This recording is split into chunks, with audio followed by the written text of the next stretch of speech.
día, bendiciones para todos, para todas. Saludando a las personas que nos visitan por primera vez, segunda vez. Saludando también a nuestro pastor Jorge, que después de su incapacidad está acompañándonos. Un fuerte aplauso, por favor.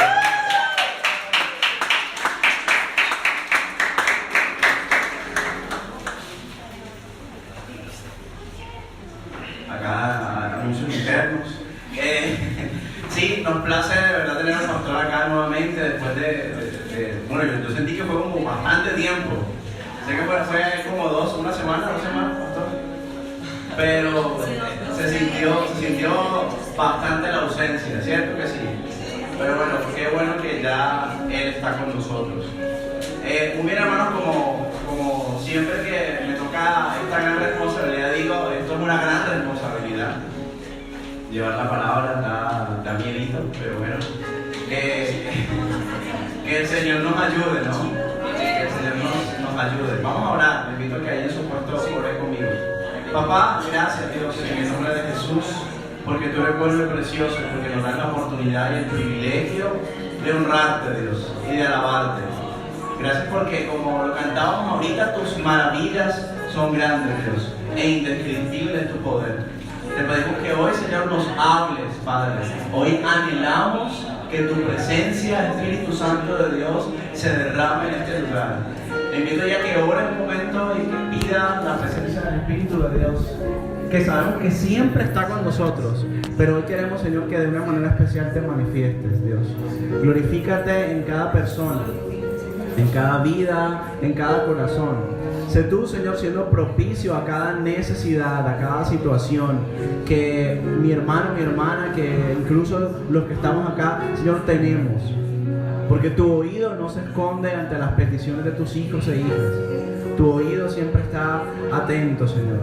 Tu oído siempre está atento a escuchar el clamor de los que, Señor, de día y de noche venimos a ti, Señor, confiados en que tú vas a orar y vas a actuar grande y poderosamente. En el nombre de Jesús.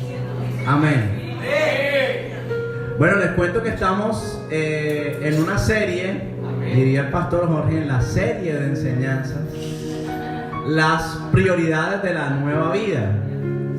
Y el domingo pasado estuvimos viendo la primera prioridad de la nueva vida, que es ¿cuál? A ver. Amar a Dios. Sí, y el martes, los que estuvieron el martes, también estuvimos mirando la segunda prioridad, que fue ¿cuál? Amar al prójimo. Sí, que estuvimos analizando, mirando el texto del famoso texto del buen samaritano en Lucas 10, ¿cierto? Y hoy vamos con una tercera prioridad de la nueva vida, y es el devocional, ¿sí? El devocional. Me parece que es yo le decía al Señor cuando preparaba la enseñanza, creo que es de lo más importante, porque de la vida de devocional o de comunión con Dios depende el resto de la vida cristiana.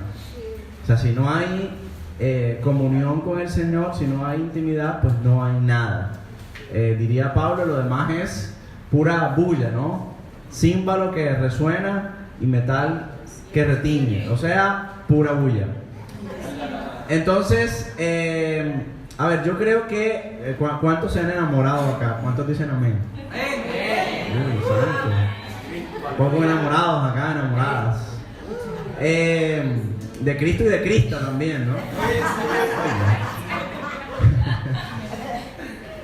Yo sé que cuando las personas se enamoran, entran en ese proceso, hay unas características, ¿sí o no?, que identifican a esa persona. Entre esas características se nota que la persona busca, acá por acá hay risas, por acá a mi lado, la enamorada busca, ¿qué cosa?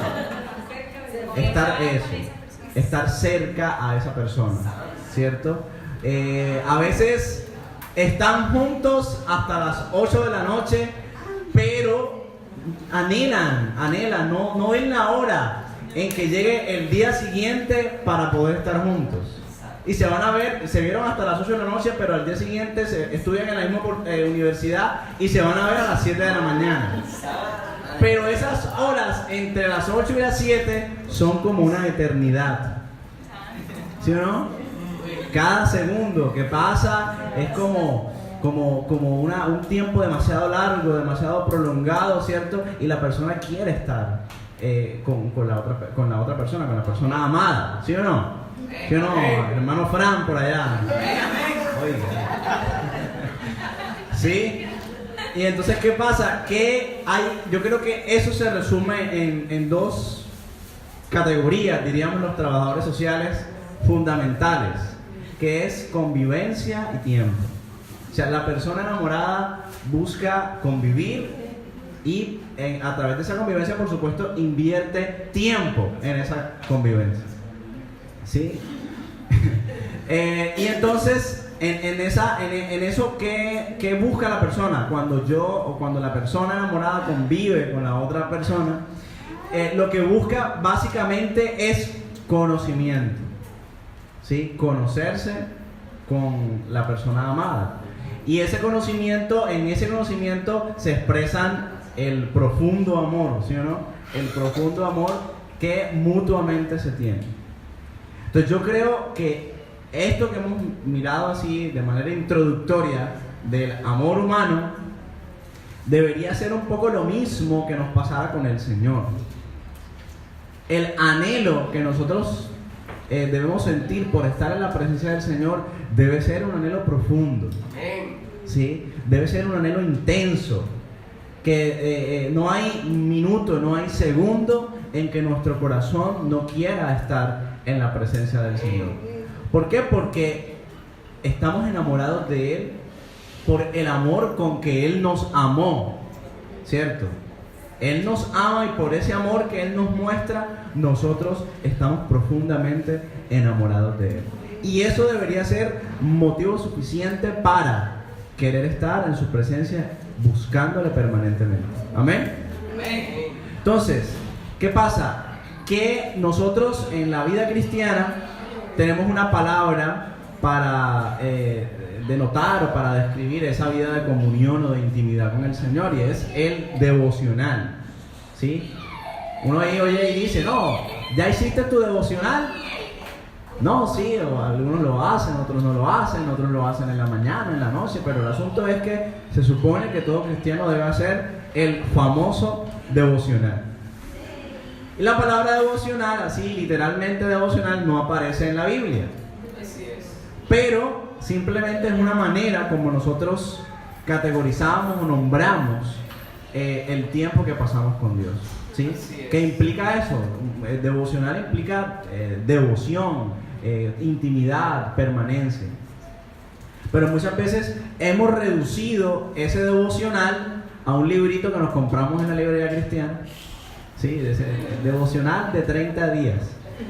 Entonces, el librito tiene una lectura de una persona misionera que estuvo por allá en Tacuntumán, y una cita bíblica abajo. Entonces ya uno lee eso, lee la cita, y ya hice mi librito. ¿Hiciste devocional? Sí, claro, mira, aquí está mi librito.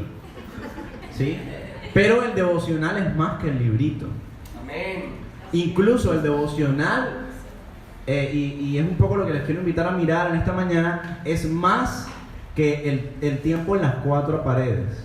Así es. ¿Ya? Es más que el simple hecho de estar y decir, ya oré o ya leí la Biblia. Va mucho más allá de eso.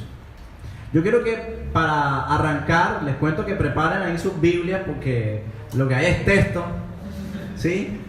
Así que prepárese. Vamos en primera instancia a leer en Hechos, capítulo número 4. Hechos 4, del versículo 23 al 31. Entonces, alguien que pueda leer Hechos capítulo 4 del 23 al 31. Y puestos en libertad, dieron a los suyos y contaron todo lo que los principales sacerdotes y los ancianos les habían dicho. Y ellos, habiéndolo oído, alzaron unánimes la voz a Dios y dijeron: Soberano Señor, tú eres el Dios que hiciste el cielo y la tierra, el mar y todo lo que en ellos hay, que por boca de David tu siervo dijiste: ¿por qué se amotinan los gentiles y los pueblos piensan cosas vanas? Se reunieron los reyes de la tierra y los príncipes se juntaron en uno contra el Señor y contra su Cristo. Porque verdaderamente se unieron en esta ciudad contra tu santo Hijo Jesús, a quien ungiste, Herodes y Poncio Pilato, con los gentiles y los pueblos de Israel, para hacer cuanto tu mano y tu consejo habían antes determinado que sucediera. Y ahora, Señor, mira sus amenazas y concede a tus siervos que con todo de nuevo hablen tu palabra, mientras extiendes tu mano para que se hagan sanidades y señales y prodigios mediante el nombre de tu santo Hijo Jesús. Cuando... Amén. Hasta ahí. Amén, amén. Sigue el último versículo, sí, 31, qué pena. Cuando hubieron orado, el lugar en que estaban congregados tembló, y todos fueron llenos del Espíritu Santo y hablaban con denuedo la palabra de Dios. Gloria a Dios. Amén, ahora sí. Miren, este texto es un texto precioso y les amplío un poquito, ampliamos, como diría el pastor Jorge, la resolución del texto. Estaba Pedro y Juan, ¿cierto? Iban al templo luego de que vino todo el avivamiento en Pentecostés.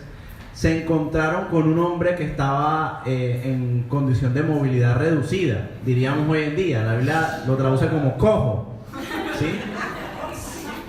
Sí, ahora decimos movilidad reducida, se oye más bonito. Entonces, este hombre estaba en esta situación y dice que lo colocaban siempre, capítulo 3 del libro de los Hechos, lo colocaban siempre ahí a la puerta para que pidiese limosna. Pedro y Juan iban allí para el templo, ¿cierto? Se encontraron con el hombre y el hombre les pidió efectivamente su respectiva limosna, ¿sí? Y Pedro y Juan andaban pelados, o sea, no tenían plata. Y cuando el hombre les pide, ellos le dicen: no tengo plata ni tengo oro, pero de lo que tengo te doy. Y este hombre, por el poder del Espíritu Santo, se levantó y empezó, dice que a correr, a brincar, a saltar. Imagínense un cojo de que había durado tanto tiempo, ¿cierto?, sin poder caminar, que reciba ese milagro. Lo que quería era estrenar las piernas, ¿sí o no? O sea, quería estrenarlas. Y efectivamente el pueblo se impactó tremendamente por ese milagro. Y Pedro y Juan aprovecharon esa expectación del pueblo para presentar el Evangelio. Es que todo milagro nos debe llevar al Evangelio. Todo milagro nos debe llevar a Jesús. Amén. Si el milagro no nos lleva a Jesús, no sirvió de nada el milagro. Entonces, en este milagro, ellos aprovecharon que el pueblo estaba pues en esa sensibilidad. ¿Cómo así? Este hombre que estaba en estas condiciones pedía limosna. Ellos dijeron: miren, esto no fue obra nuestra, porque ya estaban poniendo la mirada en Pedro y en Juan, como siempre lo hacemos nosotros, ¿no? Tendemos a ubicar la mirada en el ser humano y no en el Señor. Pero bueno, y ellos refirieron, Pedro sobre todo refirió un gran discurso que está contenido allí en su Biblia, en el capítulo 3 del libro de los Hechos. Pero cuando los principales sacerdotes observaron la escena, los metieron, dirían las personas, tú sabes, lo metieron en la guandoca, o sea, en la cárcel. Conferenciaron los principales sacerdotes entre ellos a ver qué hacían con este par de hombres, y tuvieron miedo de aplicar de pronto el rigor de lo que ellos querían hacer. Ellos hubiesen querido, qué sé yo, sentenciarlos a muerte o torturarlos. Pero lo que hicieron, para evitar que el pueblo se amotinara, lo que hicieron fue llamarlos y decirles: miren, no les vamos a hacer nada, hoy la llevan barata, pero si ustedes vuelven a predicar en el nombre de Jesús, van a tener serios problemas. Y esos serios problemas los apóstoles sabían que era en serio, que ellos no tenían ningún problema en sentenciarlos a muerte. Y la Biblia no lo dice, pero aquí entre líneas yo digo que tenían miedo. Los apóstoles tuvieron que sentir miedo ante esa amenaza. ¿ya? Porque es natural, o sea, que te digan a ti, no, si vuelves a decir, te matamos. Entonces, ellos sintieron temor y apenas salieron de ahí, se fueron a los demás creyentes, les contaron lo que había sucedido y qué hicieron después de que escucharon el cuento. Se pusieron a orar, ¿ya? Se pusieron a clamar, ¿cierto? Y es una oración que para mí es muy preciosa, porque ellos presentaron, Señor, mira sus amenazas, pero se aferraron a la palabra, ¿cierto? Ahí citan el Salmo número 2 y al final dice, Señor, dale a tus siervos el denuedo para continuar predicando la palabra. Sigue haciendo milagros, pero que esos milagros nos permitan llevar el evangelio. Entonces, ¿por qué quise traer este texto de manera inicial? Porque creo que todos en algún momento de la vida nos enfrentamos a situaciones apremiantes, donde nos sentimos amenazados, ¿cierto? Donde nos sentimos en riesgo. Y muchas veces cuando tenemos esta situación, lo que hacemos es desesperarnos y angustiarnos, ¿sí? A ver, ¿cuántos acá, si hubiesen sido Pedro y Juan, hubiesen seguido predicando? Complicado, ¿sí? O de pronto lo hubiesen hecho, pero con el desespero, no con la tranquilidad, ¿cierto? Pero estos hombres, en medio de la dificultad, lo que hicieron fue activar su vida de comunión con Dios. Su vida de comunión con Dios les permite acercarse al Señor y decirle, mira, Señor, tú me dijiste que yo tenía que predicar y estos me están amenazando de muerte. Yo te obedezco a ti, tú verás a ver qué haces. Entregaron completamente la situación en las manos del Señor. Y es que cuando tenemos una vida de comunión con el Señor, podemos entregar nuestras cargas al Señor, ¿ya? Así sea que la amenaza sea la más apremiante, la más fuerte, la más dura, la más complicada, pero en el Señor podemos descansar, ¿cierto? Y creo que esta oración que hacen estos hombres y mujeres, porque ahí también habían mujeres seguramente,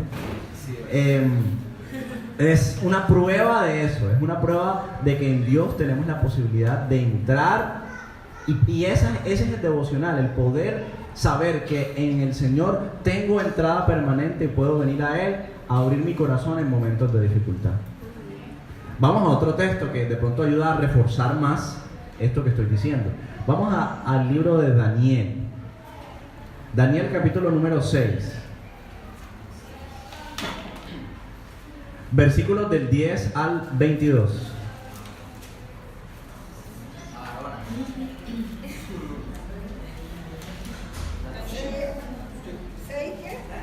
6, Daniel 6 del 10 al 22. Fuerte, una tos y trompeta con voz de mando.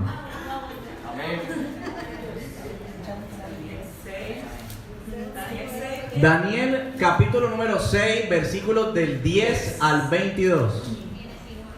Cuando Daniel supo que el edicto había sido firmado, entró en su casa y abiertas las ventanas de su cámara que daban hacia Jerusalén, se arrodillaba 3 veces al día y oraba y daba gracias delante de su Dios, como lo solía hacer antes. Entonces se juntaron aquellos hombres y hallaron a Daniel orando y rogando en presencia de su Dios. 22. Fueron luego ante el rey y le hablaron del edicto real. ¿No has confirmado, edicto, que cualquiera que en el espacio de 30 días pida a cualquier dios u hombre fuera de ti, oh rey, sea echado en el foso de los leones? Respondió el rey diciendo, verdad es, conforme a la ley de Media y de Persia, la cual no puede ser abrogada. Entonces respondieron y dijeron delante del rey, Daniel, que es de los hijos de los cautivos de Judá, no te respeta a ti, oh rey, ni acata el edicto que confirmaste, sino que 3 veces al día hace su petición. Cuando el rey oyó el asunto, le pesó en gran manera y resolvió librar a Daniel, y hasta la puesta del sol trabajó para librarle. Pero aquellos hombres rodearon al rey y le dijeron, sepas, oh rey, que es ley de Media y de Persia, que ningún edicto u ordenanza que el rey confirme puede ser abrogado. Entonces el rey mandó y trajeron a Daniel y le echaron en el foso de los leones. Y el rey dijo a Daniel: el Dios tuyo, a quien tú continuamente sirves, Él te libre. Y fue traída una piedra y puesta sobre la puerta del foso, la cual selló el rey con su anillo y con el anillo de sus príncipes, para que el acuerdo acerca de Daniel no se alterase. Luego el rey se fue a su palacio y se acostó ayuno. Ni instrumentos de música fueron traídos delante de él, y se le fue el sueño. El rey, pues, se levantó muy de mañana y fue apresuradamente al foso de los leones. Y acercándose al foso, llamó a voces a Daniel con voz triste y le dijo: Daniel, siervo del Dios viviente, el Dios tuyo, a quien tú continuamente sirves, ¿te ha podido librar de los leones? Entonces Daniel respondió al rey: oh rey, vive para siempre. Mi Dios envió su ángel, el cual cerró la boca de los leones, para que no me hiciesen daño, porque ante él fui hallado inocente, y aún delante de ti, oh rey, yo no he hecho nada malo. Hasta ahí. 22. Ok, miren, esa historia es tremenda historia. ¿Sí? Daniel era un dignatario de la corte del rey Darío.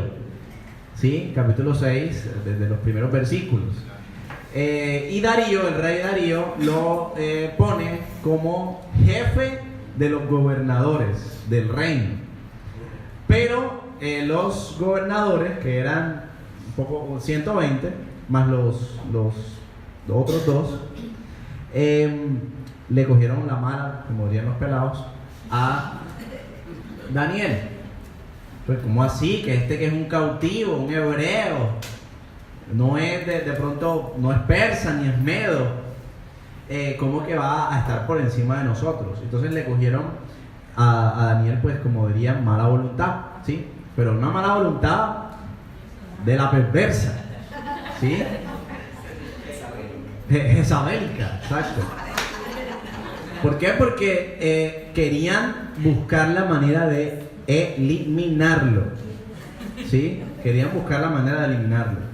Entonces ellos vienen y empiezan a escarbar en la vida de Daniel, ¿sí? A mirarle cómo es en la familia, cómo es. Empiezan a mirarle a Daniel todas las áreas. Yo me imagino que era como cuando hacen servicios, no, ni siquiera stalkear, cuando hacen servicios de inteligencia. Era como una inteligencia así, tipo DAS, una cosa así. Buscándole cualquier caída. Exacto. Y empezaron a hacerle inteligencia a Dani, no a esta, sino a Dani de la Biblia. Y no le encontraron nada a Daniel, ¿no? Tremendo. O sea, nada. El tipo era 1A, o sea, intachable. Llevaba bien las cuentas, miraron cómo llevaba el balance del reino, si le robaba a Darío. No le robaba ni un solo peso, ni una monedita de oro a Darío. El tipo era honesto, íntegro. Y entonces ellos vienen y dicen: bueno, miren, ¿saben una cosa? Nosotros no vamos a encontrar nada contra este tipo, a menos que lo hallemos en relación a su fe. La Reina Valera dice en relación a la ley de su Dios. Otras traducciones dicen en relación a su religión. El asunto, sea como lo traduzca su Biblia, es que buscaban encontrarle caída, o la única caída más bien que ellos consideraron que podían como que hacer temblar a Daniel, era a través de su fe. Porque los principios de Daniel, parece ser, de acuerdo al texto, es que eran inamovibles. El tipo era trancado, o sea, radical en lo que creía y en lo que hacía. ¿Listo? Y entonces ellos van donde el rey, que viva el rey, le dijeron: que viva el rey. Y le sugieren a Darío: mira, rey, firma un decreto. En ese decreto tú vas a decir, o vas a prohibir, que en 30 días nadie puede orar a otra divinidad que no seas tú. Como Darío era vanidoso, ¿sí? Era orgulloso. Uy, yo soy un dios, dijo Darío. Y le pareció tentativa la propuesta y aceptó la propuesta, ¿ya? Pero no Darío quería a Daniel, pero no sabía, o en el momento por el orgullo lo cegó y no vio que era una trampa contra su hombre de confianza. Dice allí que Daniel, cuando se entera del decreto, ¿qué hace? Como de costumbre, va 3 veces al día, y para rematar con las ventanas abiertas, que no es lo mismo. ¿Sí? Ahora me llama la atención que dice como de costumbre. Él siempre lo hacía. O sea, no era una actitud de reto, no es que ahora para que vean que yo oro. No. El hombre siempre oraba, siempre lo hacía. Y siempre lo hacía, parece ser, de esa manera. Abría las ventanas que daban hacia Jerusalén. Porque recuerden que en ese momento ellos estaban cautivos en Babilonia. Y el deseo de todo judío en ese momento era regresar a su tierra. ¿Ya? Entonces, él oraba como de costumbre. Hacía, trasladándolo a nuestra época, hacía su devocional como de costumbre. ¿Cuántos acá sí dirían, el que haga devocional lo matamos? ¿Cuántos seguimos haciendo devocional?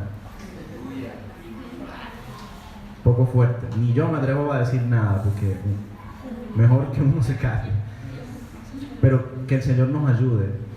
Si nosotros llegáramos a estar en un momento así, que nos dé Él las fuerzas para hacerlo, para ser fuertes y no hacer temblar nuestros principios ante nada.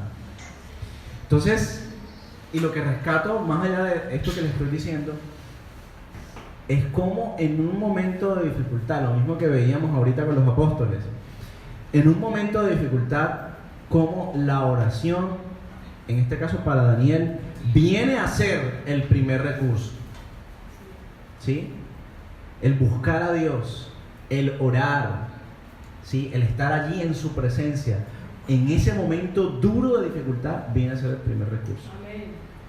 Entonces yo le invito, hermano, a que usted, siempre que nos encontremos todos en un momento de dificultad, busquemos a Dios. Y que sea nuestra primera medida, buscar al Señor. Ojo, esto no quiere decir que uno no actúe. Esto no quiere decir que si uno está buscando un trabajo, busco al Señor y no llevo la hoja de vida. El famoso ejemplo. No. Sino que nuestras acciones estén dirigidas por Dios. Porque lo que pasa es que a veces uno viene un problema y uno se altera enseguida, ¿sí? Y no ora, no busca a Dios. ¿Ya?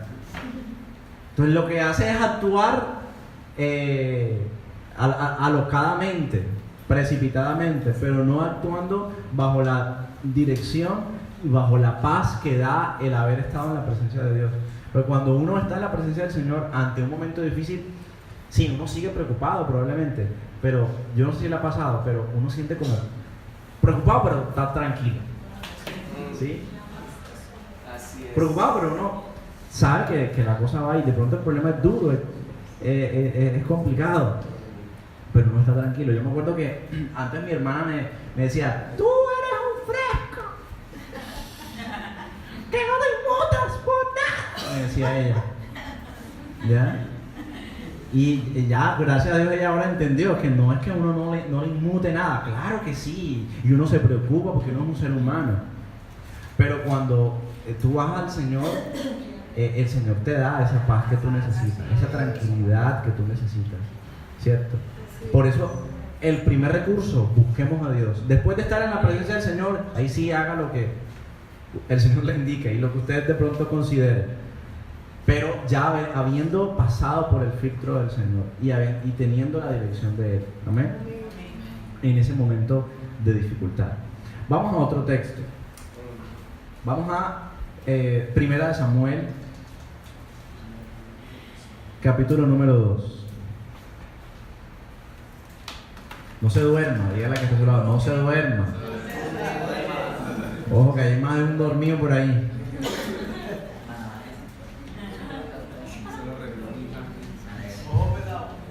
Ojo pelado. Primera de Samuel, capítulo número 2.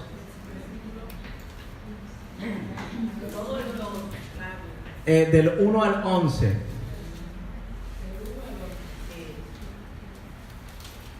Alguien que lea, por favor, con voz de mando. Y Ana oró y dijo: mi corazón se regocija en Jehová, mi poder se exalta en Jehová, mi boca se ensanchó sobre mis enemigos, por cuanto me alegré en tu salvación. No hay santo como Jehová, porque no hay ninguno fuera de ti, y no hay refugio como el Dios nuestro. No multipliquéis palabras de grandeza y altanería. Cesen las palabras arrogantes de vuestra boca, porque el Dios de todo saber es Jehová, y a él toca empezar las acciones. Los arcos de los fuertes fueron quebrantados, y los débiles se ciñeron de poder.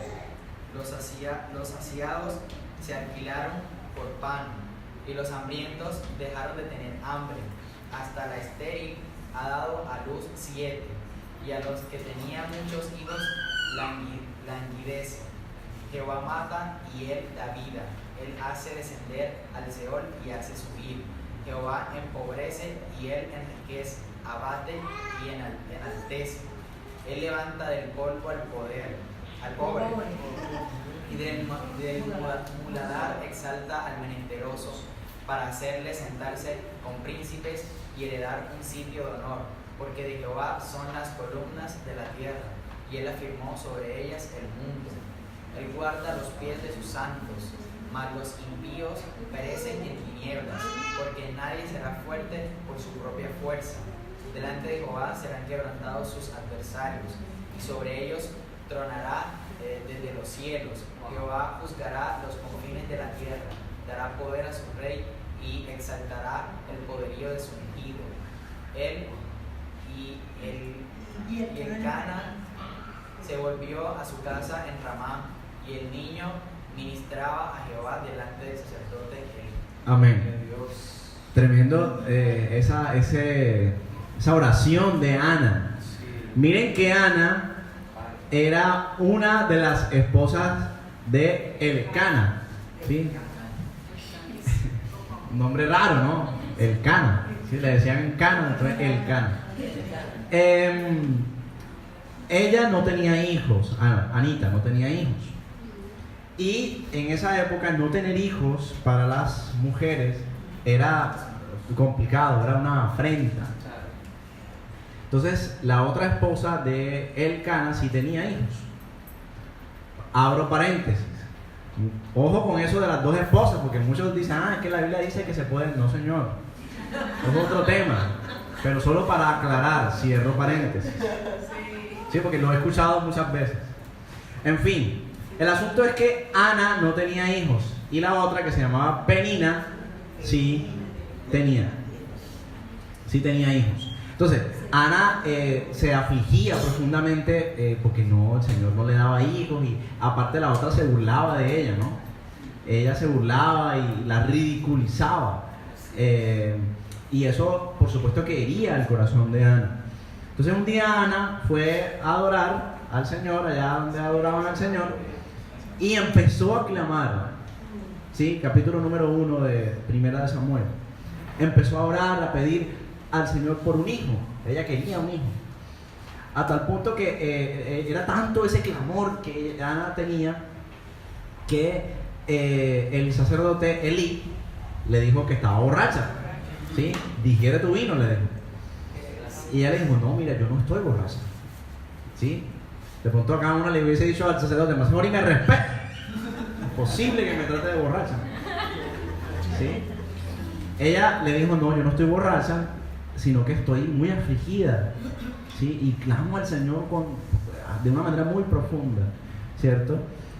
Y vamos a ver que el tiempo pasa y efectivamente el Señor le da el hijo a Ana, ¿sí? Ella lo había ofrecido, dijo, si tú me das un hijo, yo lo ofrezco a que sirva en el templo. Así es. ¿Ya? Y efectivamente, el Señor le dio el hijo, y cuando fue el tiempo apropiado, ella lo llevó al templo para que sirviera al Señor. Este texto que leímos, algunas Biblias le ponen el subtítulo de Cántico de Ana, otras le ponen el subtítulo de Agradecimiento de Ana. Ya sabemos que esos son subtítulos no inspirados, ¿no? Pero que ayudan de pronto a ilustrar un poquito el texto. El asunto es que ella ora al Señor agradeciéndole por lo que pasó, por su milagro. ¿Sí? Y miren que es parece como un salmo, ¿no? Es como muy poético, no sé. Muy poético, y ella ahí expresa esa gratitud. Entre otras cosas, lo que ella busca, el Señor está sobre todo. Y de pronto, en algún momento, alguien puede estar humillado, pero si el Señor quiere, lo levanta. Y ella estuvo humillada, y el Señor la levantó, ¿cierto? Lo que quiero resaltar con esto es que no solo en la dificultad se ora, porque ya habíamos visto 2 textos anteriores donde las personas que habían orado en momentos de aflicción, de amenaza de muerte, y eso los llevó a buscar a Dios. Y a todos nos pasa, cuando estamos en un momento duro, buscamos a Dios. Pero acá Ana estaba en un momento feliz porque su niño había nacido. Y eso no impidió que ella continuara orando. Oró en la dificultad cuando pidió al niño, pero también oró cuando vino la respuesta. Y creo que es un mensaje para nosotros en el sentido de que a veces oramos en la dificultad, pero cuando viene la respuesta, adiós. Entonces en la dificultad, Señor, ahora sí, tú me haces este milagro, Padre, yo me comprometo contigo, y yo voy a ir a la iglesia, y yo no sé qué, y esto lo otro, ¿cierto? Pero cuando pasa, Señor, está bromeando. Mentiritas. ¿Cuál mentiritas? Nos olvidamos de eso. Entonces yo creo que como Ana debemos aprender a ser agradecidos con el Señor y a no tener una vida de devocional solamente cuando la cosa va mal, porque de pronto las circunstancias, entre comillas, nos obligan a buscar a Dios. Oye, pero cuando la cosa va bien, yo creo que es cuando más, ¿cierto? Porque nuestro corazón rebosa de alegría, de gratitud, ¿cierto? Está tranquilo y tenemos como esa fuerza para buscar. Entonces yo creo que hay que ser agradecidos, y nosotros creo que no hay un momento, a pesar de las dificultades, no hay un momento en la vida en que en que nosotros no haya gratitud, porque nada más por tener la salvación en Jesús es motivo suficiente para vivir, no importa el problema que venga, siempre agradecido y feliz. ¿Ya? Porque fue demasiado grande, ese regalo de la salvación en Cristo es demasiado grande. Y eso debería ser suficiente motivo para nosotros buscar al Señor siempre, no importa el momento. ¿Sí? Quiero que vayamos ahora, yo les dije que eran bastantes textos, todavía faltan bastantes, así que no se duermen. Vamos al Salmo 119, vamos a leerlo todo. No, mentira. Vamos a leer el Salmo 119, versículo del 97 al 104, Salmo largo. ¿Versículo qué? 97. Del 97 al 104. Es muy bonito estos versículos. A alguien que lo lea así con voz de romance.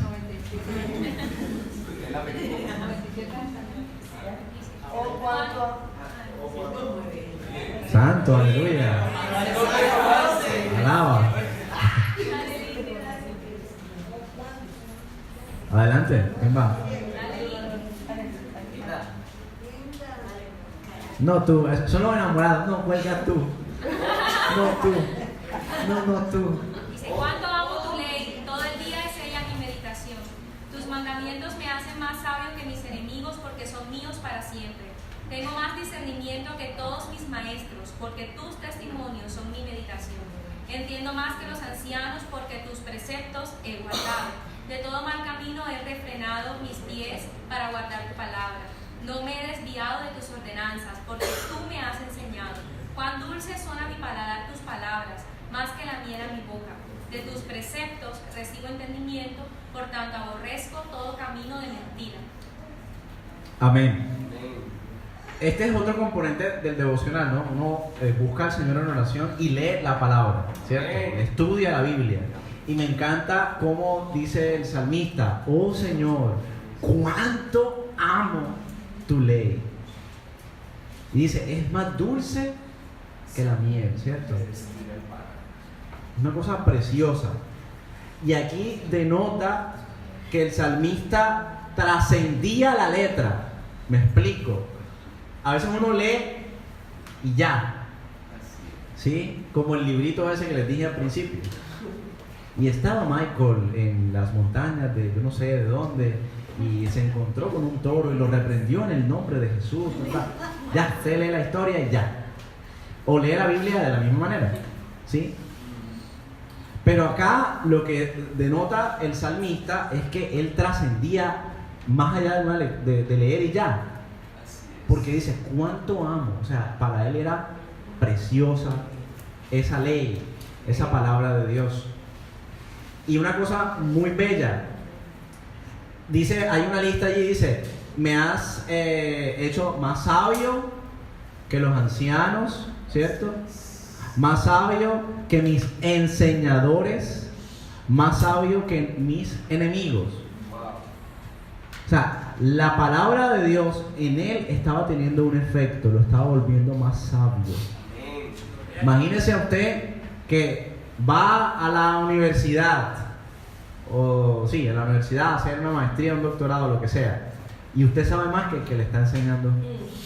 Oiga, eso es lo que dice ahí el salmista, ¿sí? Él, la palabra de Dios lo hacía sabio, lo hacía entendido, lo hacía inteligente, pero no solamente era una inteligencia para engrandecer su intelecto, sino era una inteligencia que le ayudaba a vivir la vida. Valga la redundancia. ¿Por qué digo esto? Porque dice, mira, por tu palabra mis pies se han refrenado de camino de mal, de camino de mentira. Entonces la palabra estaba teniendo una utilidad práctica en la vida de este hombre. Lo hacía sabio y lo hacía vivir mejor.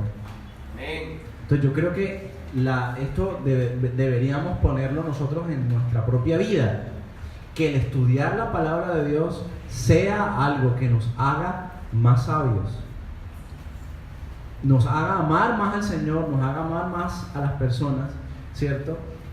Y nos haga vivir mejor la vida en Dios, nos haga vivir mejor la vida en Jesús.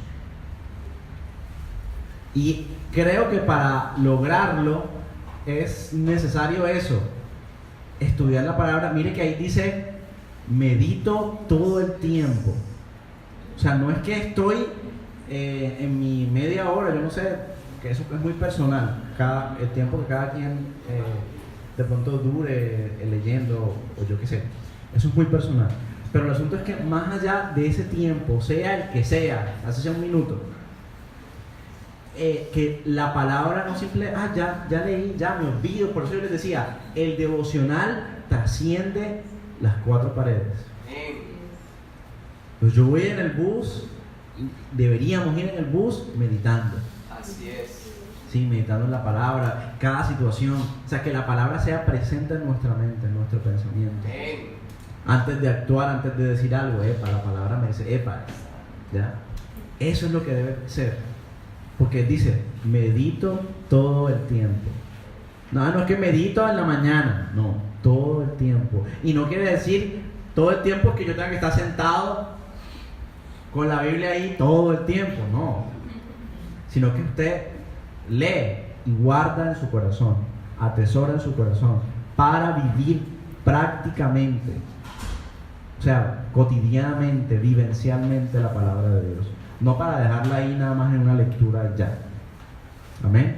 Entonces la invitación es a leer, a buscar al Señor íntegramente, pero que esa búsqueda trascienda. ¿Sí? Insisto en esto, porque creo que es muy importante. El espacio de las cuatro paredes. Vamos a otro texto.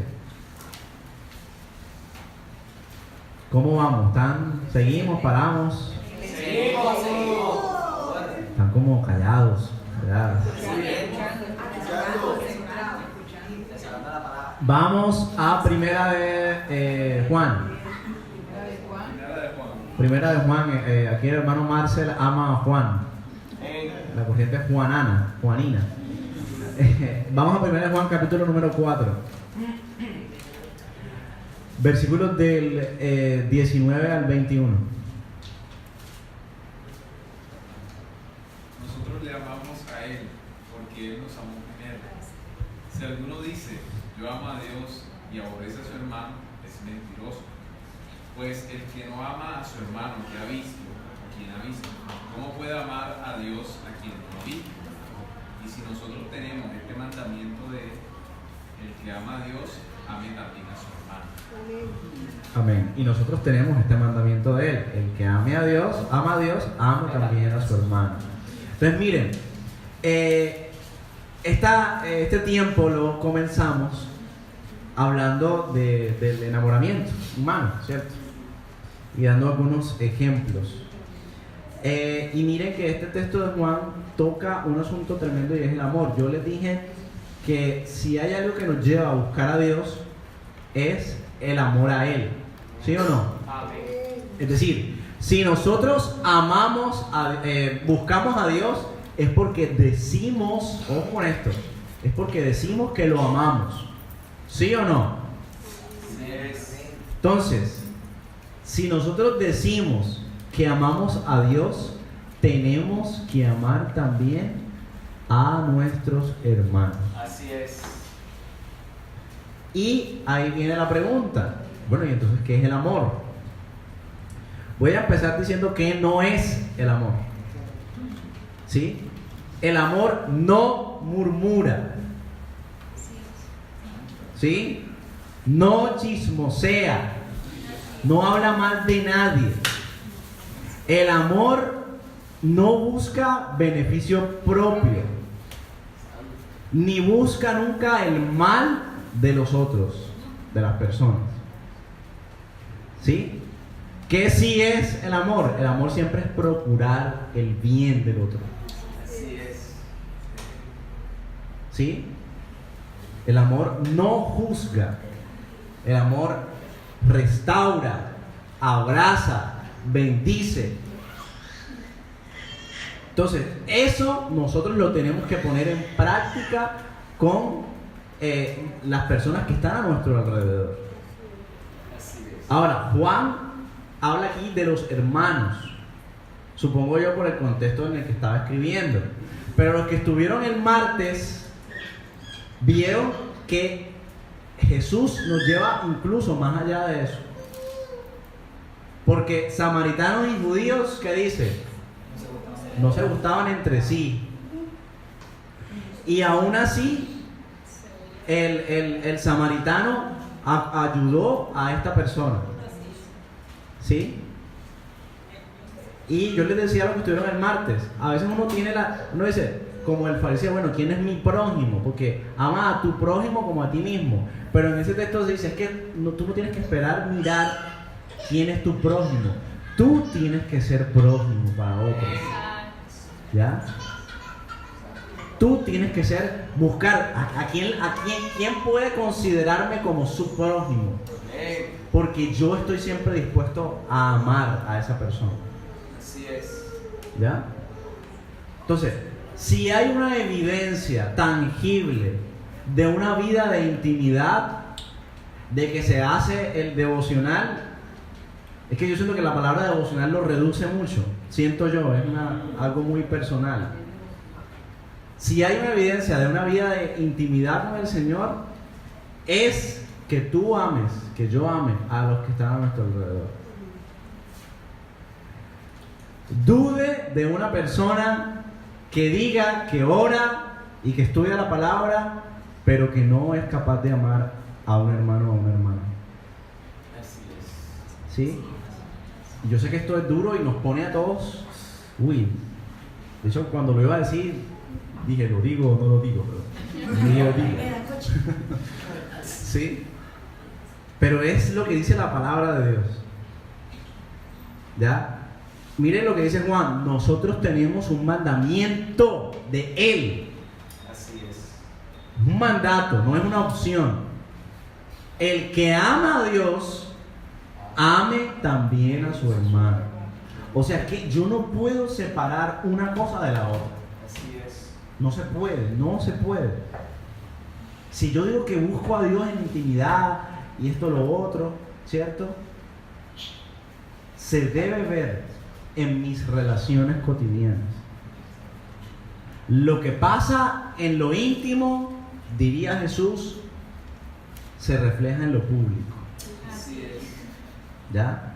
Lo que pasa allá cuando la persona ora a las 3, a las 4, a las 5, yo que sé, a la hora que ore, se refleja en su trato con las personas que están cerca a usted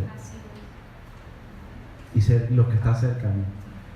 Y es un reto muy fuerte, porque de hecho no me acuerdo qué martes hablábamos, ¿no? Decíamos, pero es que uno también se enoja. Claro que es válido, pero incluso el enojo debe estar permeado por el amor. Nos vamos a enojar con la persona, pero que el enojo suena como contradictorio, pero que el enojo sea un enojo amoroso. ¿Cómo es eso? Yo no sé, pregúntale a Dios. ¿Sí? Pero que el enojo sea un enojo amoroso. ¿Ya? Y que lo que se diga sea siempre para construir a la persona. ¿Ya?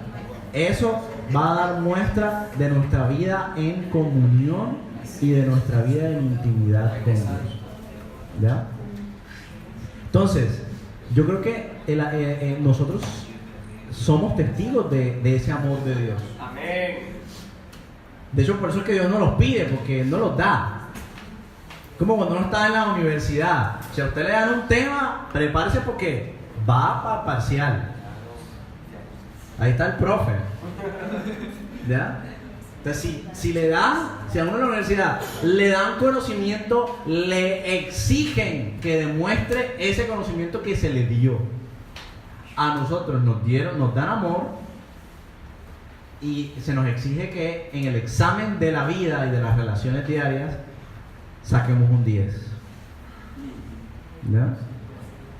¿Y por qué digo que nos dieron? Hombre, por Jesús. Es que Él es la prueba más grande del amor. Y no solamente es la prueba más grande del amor, es la prueba más grande de esto que estamos hablando, de tener un devocional. Porque Él nos da ejemplo en todo, ¿sí o no? Para mostrarlo, vamos a leer una serie de versículos. Yo invito a que varias personas se preparen para leer varios textos. Alguien que busque Lucas, capítulo número 5, versículos 15 y 16. Lucas 5. 15 y 16. Alguien más que busque Mateo 14, 22 y 23. Y alguien, por último, que busque Lucas 6, 12 y 13. Los dos Lucas y cerramos con Mateo. Las dos Lucas y cerramos con Mateo. Vamos entonces primero con Lucas 5, 15 y 16. ¿Quién lo tiene que lo lea, por favor? Pero su fama se extendía más y más, y se reunían muchas gentes para oírle y para que sanasen de sus enfermedades. Mas él se apartaba a lugares desiertos y oraba. Lucas 2, o sea, la segunda Lucas. Lucas 6, 12 y 13. En aquellos días él fue al monte. A ver, esto es una pugna por la lectura, gloria a Dios. Oye, esto es que primero encuentre el versículo. Vamos, pues. Vamos.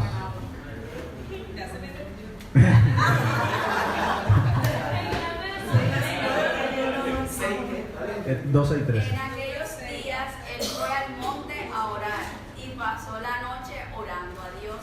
Y cuando era de día llamó a sus discípulos y escogió a cuales también llamó apóstoles. Amén. Y vamos con Mateo 14, 22 y 23. Enseguida Jesús hizo a sus discípulos entrar en la barca e ir delante de él a la otra ribera, entre tanto que él despedía la multitud. Despedida la multitud, subió al monte a orar aparte, y cuando llegó la noche estaba allí solo. Amén. Bueno, miren, creo que estos 3 versículos, incluyendo el de la otra ribera, nos llevan a lo mismo. ¿Sí? Nos muestran a un Jesús que en medio del éxito, miren, el 15 me parece muy bello, el de Lucas 5, 15 y 16, me parece muy bello porque dice que su fama, ¿cierto?, crecía, se extendía y él sanaba. Yo me imagino sanando aquí, sanando allá, sano por aquí, enfermo por allá, ciego por allá. Eso era una ciegamenta, cojamenta, sordomenta, oiga, una sanatón. ¿Sí? Y obviamente al pasar eso, al ocurrir eso, la gente, obviamente, la expectativa crecía. Muchos, cuando la expectativa crece en torno a así, se crecen, ¿no? Pero Jesús, el contraste ahí en el versículo 16, pero sí, la fama era inevitable, pero él iba a lugares desiertos a orar. ¿Sí? Todavía no me llegaba a la otra ribera. Y el otro, el de Lucas 6, es tremendo porque frente a una decisión tan trascendental como era escoger a los 12, dice que pasó la noche orando. Yo le decía al Señor cuando preparaba, yo nunca he pasado una noche orando, realmente. ¿Ya? Pero debe ser bonito, debe ser bello.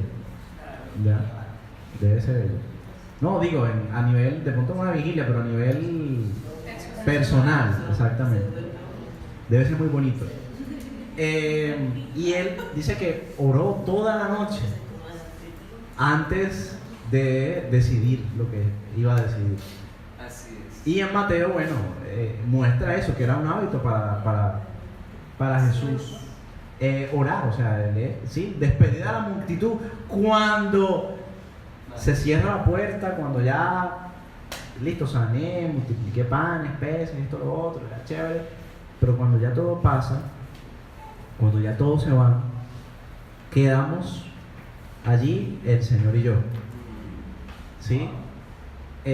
Por eso hay una canción, es la canción de Jesús Adrián Romero, que habla de eso, de la gracia. Si no fuera por la gracia de Dios, porque cuando estamos delante del Señor, todo se ve. Así es. O sea, ante el Señor uno no puede ocultar nada. Nada, todo está escueto. Entonces cuando ya todo pasa, cuando ya el río de la gente, de las actividades, en nuestro caso, ya llegaste del trabajo, ya dormiste a los niños, ya comiste, ya hablaste con tu esposo, con tu esposa, con tu mamá, tu papá, ya hablaste por WhatsApp. Cuando ya todo ese trajín de la vida, quedamos solos con el Señor. ¿Ya? Y allí no hay nada que nos esconda delante de su presencia. Y Jesús nos da ejemplo de eso. Que aun cuando nos sentimos tristes hasta la muerte, buscamos la presencia del Padre, su presencia. Y quiero que vayamos a un último texto que nos muestra esto de Jesús, que es muy, muy tremendo. Mateo 26 del 36 al 39. Ya estamos terminando. Así que... Sí, Mateo 26 del 36 al 39. Entonces llegó Jesús. Ya ganó el hermano. Ya ganó.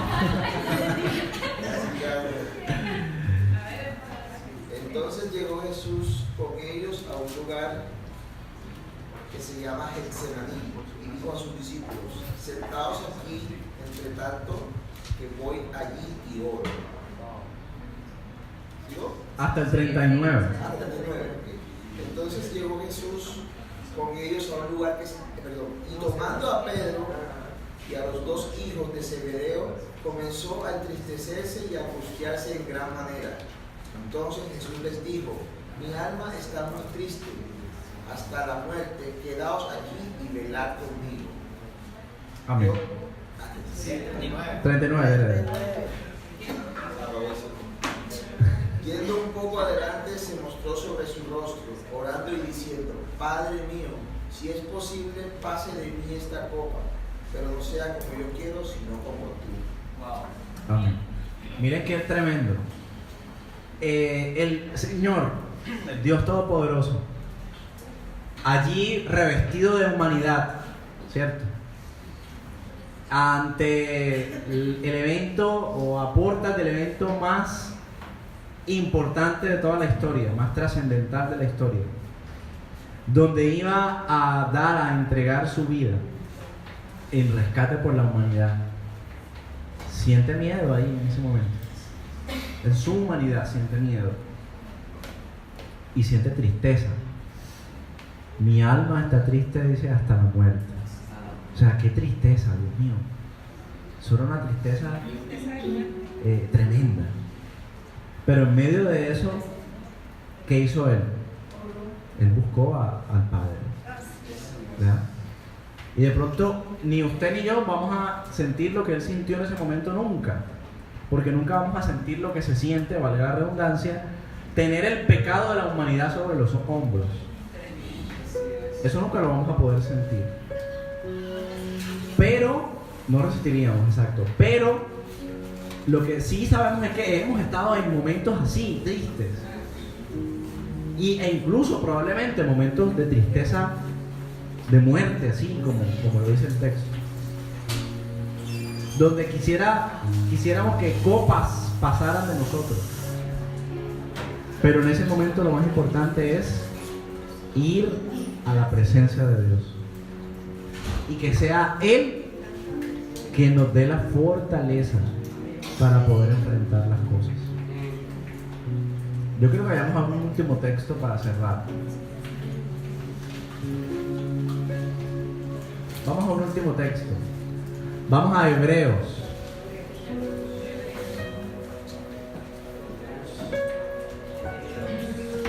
Hebreos 4, del 14 al 16.